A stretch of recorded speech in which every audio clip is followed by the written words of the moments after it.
Hello sa inyong lahat. Wala kaming ulam ngayon, kaya naghanap kami ng puso ng saging. Medyo maliliit lang pero masarap ulamin.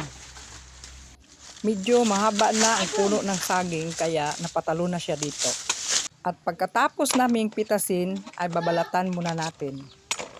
Hanggang sa ganito na lang ang matira. At isama na rin natin yung mga bulaklak niya.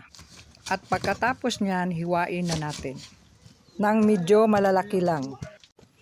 Ilagay natin sa kaldero na may tubig, isama natin yung bulaklak niya. At isalang na natin sa apoy, lagyan ng asin, at pakuluin hanggang sa lumambot.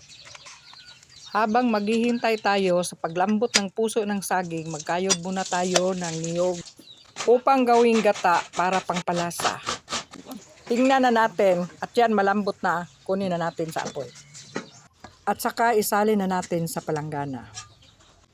At ngayon maghiwa naman tayo ng pansahog para dagdag pampalasa. Mayroon tayo ditong sibuyas, ilagay muna natin dyan at pagkatapos hiwain. Dagdagan natin ng luya at hiwain ng maliliit upang lumabas lalo ang aroma niya. At isama natin dyan sa sibuyas. Ito, magdurog na tayo ng bawang. Ay nako, tumalsik na ang lahat. Durog na talaga yan. At ipagsama lang natin lahat ang pagsahog natin. Pagkatapos paghanda natin sa lahat ng mga pangsahog, magsimula na tayo pagpiga ng gata. Pagkatapos natin pigain, isala muna natin para may alis lahat ang hugasi. At pagkatapos nito, at saka natin ihalo ang ating mga pangsahog dito sa ating gata. At lagyan natin ng pangtimpla upang maging masarap ang luto natin. Kailangang isalang sa apoy at pakuluin sandali ang pangsahog at gata natin. Himayin lang muna natin ang puso ng saging pagkatapos pakuluin ang gata.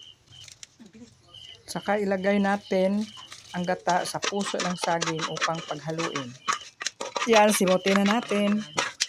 Yan, paghaluin na natin ang lahat. At saka tikman kung okay na yan ang lasa. Sarap. Sa wakas, ready na yon ang ulam natin. At syempre, samahan natin ng dayo na may suka at sili. At yan, tapos na. Salamat sa panonood.